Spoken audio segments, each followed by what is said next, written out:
fikir var, bu trackte ilim var. Beslenir iman, her yer ihtilaf, şer ve istilah, bence bir liman.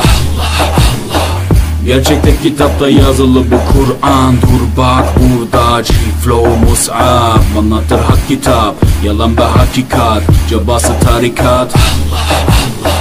Sana yobaz derler, böyle olmaz derler. Onlar gibi düşünmedikçe çoban derler.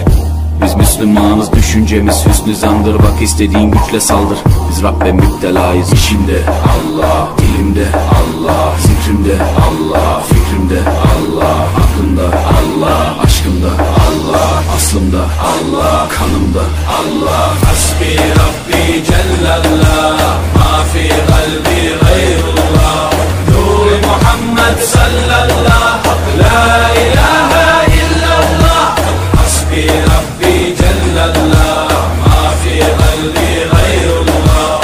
Nur Muhammed sallallahu, la ilahe illallah. Bu benden bir davet, nefse ikamet, hem de tek çare Allah. Bu hayat imtihan, şeytandan intikam, sayısız iltifat Allah. Güvendiğin dağlara kar yağar bak ancak Allah asla seni satmaz. Düşünce kalkmalısın, şükürle kalmalısın, desin hep kalp atışın Allah. Günahla esti yerler, daha gençsin derler. Bu hayat basamakları, çürük merdivenler. Senden bir istirham, devamlı istiğfar, gereken irtibat Allah. İşimde Allah, dilimde Allah, zikrimde Allah, fikrimde Allah, aklımda Allah, aşkımda Allah, aslımda Allah, kanımda Allah. Hasbi Rabbi Cellallah, ma fi kalbi gayrullah. Nur Muhammed sallallahu, la ilahe illallah.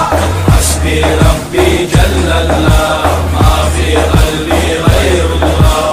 Nur Muhammed sallallahu, la ilahe illallah. Hasbi Rabbi Cellallah, ma fi kalbi gayrullah. Nur Muhammed sallallahu, la ilahe illallah. Hasbi Rabbi Cellallah, ma fi kalbi gayrullah. Nur Muhammed sallallahu, la ilahe illallah. Hasbi Rabbi Cellallah, ma fi kalbi gayrullah. Nur Muhammed sallallahu,